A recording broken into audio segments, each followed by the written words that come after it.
Hello बच्चों, देखिए आज मैं आपको बताऊंगी प्रकाश का परावर्तन।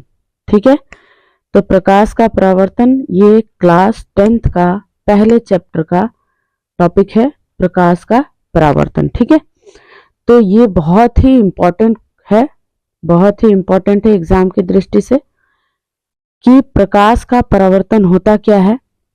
प्रकाश के किसी वस्तु से टकराकर, प्रकाश जब किसी वस्तु से टकराकर वापस लौट जाती है, पुनः लौट जाती है, तो उसे कहते हैं प्रकाश का परावर्तन। ठीक है, तो वस्तु जब लौटती है, उन्हें प्रकाश की किरणें पुनः लौट जाती है किसी वस्तु से टकराकर।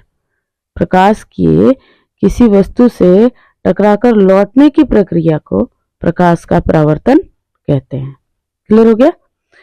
तो इस वीडियो में आज मैं आपको इसके परावर्तन के बारे में बताऊंगी, प्रकाश के परावर्तन का बारे में बताऊंगी, उसके नियम बताऊंगी कि कैसे कौन कौन से किरण जब आती है तो क्या कहते हैं और टकरा कर जाती है तो क्या कहते हैं। ठीक है, तो चले वीडियो स्टार्ट करते हैं कि परावर्तन होता क्या है।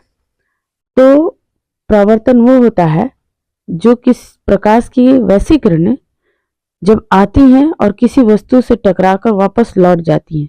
जैसे ऐसे समझेंगे कि बच्चे खेलते हैं ना, जैसे एक शीशा ले लिया, आईना, उस आईने को सूर्य के प्रकाश की किरणों पर ऐसे चमकाते हैं और चमकाने के बाद देखते हैं कि एक ये मान लीजिए कि शीशा है, ये सूर्य है, यहाँ से ऐसे किरणें आई और चमक के फिर दूसरे वस्तु पे दिखती है। ठीक है, तो ये आना और टकरा कर फिर दूसरे वस्तु की ओर लौट जाना, उसे हम परावर्तन कहते हैं। ठीक है, आई होप आपको ये चीज समझ में आ गया होगा। अब कहता है कि किरण आरेख किसे कहते हैं, यानी कि चित्र। तो प्रकाश की किरणें जिस पथ पर चलती हैं और जिस पथ पर चलते हुए उसको दिखाया जाता है, उस चित्र को किरण आरेख कहते हैं। ठीक है, सॉरी, किरण आरेख कहते हैं। ठीक है, परावर्तन के नियम क्या है? अब देखिए नियम इसमें क्या है कि प्रकाश की किरणें किसी सतह पर पड़कर जिन नियमों का पालन करती हैं, प्रकाश की किरणें जिस सतह पर पड़ती हैं, मान लीजिए इस सतह पे पड़ा, ये एक सतह है, प्रकाश की किरणें इस सतह पे पड़ा, इस सतह पे पड़कर जिन नियमों का वो पालन करती है, अब कौन कौन से नियम है, उन नियमों को वो पालन करती है, उस सतह से परिवर्तित होती है, उस नियमों को हम परावर्तन का नियम कहते हैं। नियमों का, जिन नियमों का वो पालन होता है, जैसे आने वाली किरण, जाने वाली किरण, उनके बीच का अभिलंब, उनके बीच का बनाने वाला कोण, ये सब चीजें, इन नियमों का पालन करना ही परावर्तन का नियम कहलाता है। ठीक है, तो आपतित किरण किसे कहते हैं? किसी सतह पर पड़ने वाली किरण को आपतित किरण कहते हैं। यहां से मान लीजिए प्रकाश स्रोत है, यहां से किसी किरण, कोई किरण आ रही है और ये शीशा है, अभी मैंने जस्ट आपको बताया, तो यहाँ पर ये प्रकाश की किरण इस पे जा रही है, तो इसे हम कहते हैं, इस किरण को, ये जो आ रही है इस किरण को कहते हैं आपतित किरण।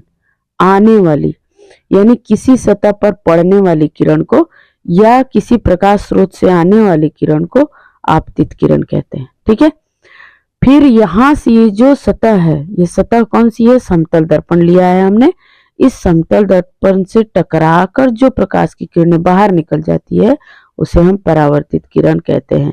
यानी जिस माध्यम से चलकर आपतित किरण सतह पर आती हैं, उस माध्यम में फिर पुनः लौट जाती है, उसे हम परावर्तित किरण कहते हैं। ठीक है, अब इनके बीच में दो कोण बनाते हैं। देखिए चित्र में मैंने बताया है आपतन कोण और यह है परावर्तन कोण। यानी आपतित किरण से आने वाली किरण के बीच में जो कोण बनेगा वो आपतन कोण, और जो टकराकर लौट जाएगी परावर्तित किरण, उसमें परावर्तन कोण। और इन दोनों कोणों को जो बराबर भाग में बांटते हैं उसे हम अभिलंब कहते हैं। ठीक है, और ये हमारा एक समतल दर्पण है, जिसका उदाहरण मैंने अभी एक शीशा का देकर आपको बताया।